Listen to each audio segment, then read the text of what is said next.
जे कोणी म्हणतं का शेतात काही कष्ट नाही, काही राबायला लागत नाही,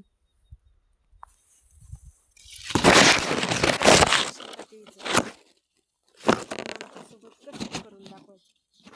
अशा उन्हाच्या पाऱ्यात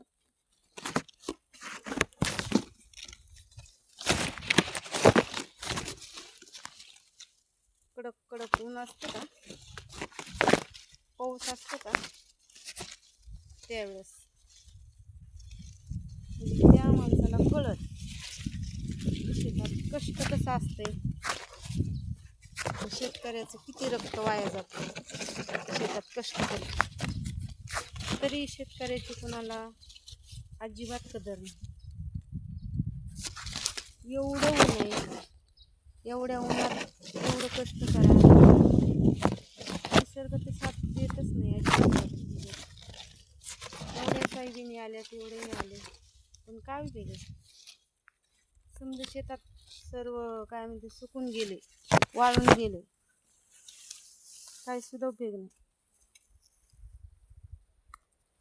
निसर्ग तर कोपलायच, वरून माणसं कोपलेत. शेतकऱ्याला खाऊन देत नाही.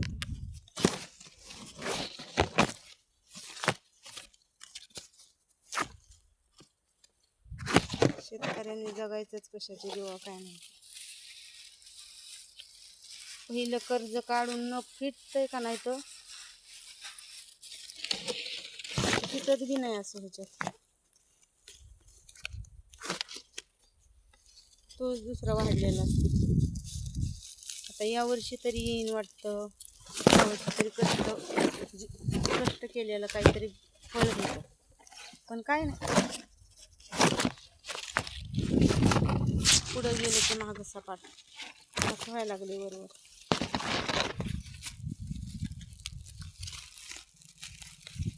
शेतकऱ्याला याच्यामुळेच वेळ येते जीव द्यायची. एवढे कष्ट करायचे, पाऊस नाही आला तर घालायचं पूर्ण. काय राहते शेतकऱ्याला? काही सुद्धा राहत नाही. उरत तर अजिबात काहीच नाही. बायकाला 300 रुपये रोज झालाय.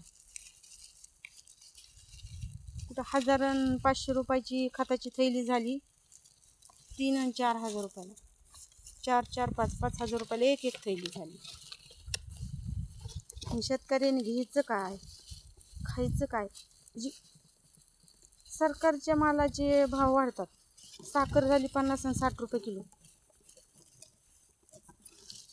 त्यांचे भाव वाढतात. फक्त शेतकऱ्यांच्या मालाचे भाव का वाढत नाही? शेतकऱ्याच्या असं हातात पाहिजे. त्यांचे कसं मनावर भाव येतो, साखरेचे त्यांच्या मनावर भाव येतो. निरमा, साखरपत्ती, चहापत्ती एक छटाकभर सुद्धा येत नाही 100 रुपयाला. आणि 100 रुपयाचं शेतकऱ्याचं एक थैलीभर पीक घेऊन जातात. 100 रुपयाचं शेतकऱ्याचं जातं. मग शेतकऱ्याला समजेने कसं खावं? त्यांचे पण भाव कमी करावात ना. शेतकऱ्याच्या मालाला म्हणलं की ते मालक होतात भावाला, मग शेतकऱ्याच्या मनावर त्यांचा भाव द्यावा ना. शेतकऱ्याच्या मनावर शेतकऱ्यांसाठी त्यानं साखरेचे भाव कमी करावा, चहापत्तीचे भाव कमी करावा. तो शेतकऱ्याचं कमी भावात खातात, मग शेतकऱ्याला कमी भावात का नाही देत? शेतकऱ्याला पण कमी भावात तुम्ही द्यावा ना. तर शेतकऱ्याचंच खायचं म्हणलं की महाग झालं, शेतकऱ्याचं म्हणलं की फुकट लुटून घ्यायचं. का तुमचे एका थैलीचे भाव वाढतात खताचे 5 हजार रुपये 50 किलोचे तुमचे. मग शेतकऱ्याचे तेवढ्या 50 किलोच्या भावाला 50 किलोला 5 हजार रुपये द्या. 10,000 रुपये क्विंटलनी काही पण घ्या तुम्ही. शेतकऱ्याच्या भावाला म्हणजे मालाला का भाव नसतो? खताचे भाव वाढतात का, ज्वारीची वाढ येणार का, कापसाची वाढ येणार? 10-20 हजार रुपये क्विंटलनी घ्या ना तुम्ही पण. समजा ज्वारी घ्या, बाजरी घ्या, गहू घ्या. गहू तर आहे शेतकऱ्याची 3 आणि 4 हजार रुपये.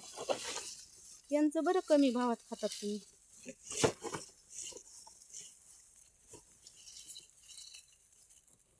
खावा शेतकऱ्याला समजेल.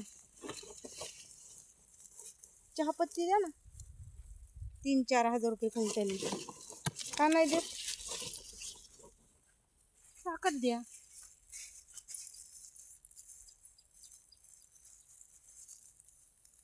त्याचे भाव कसं काय कमी होत नाही?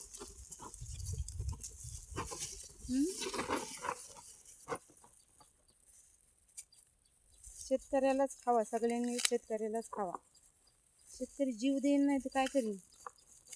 जीव द्यायची बारी झाली शेतकऱ्याला.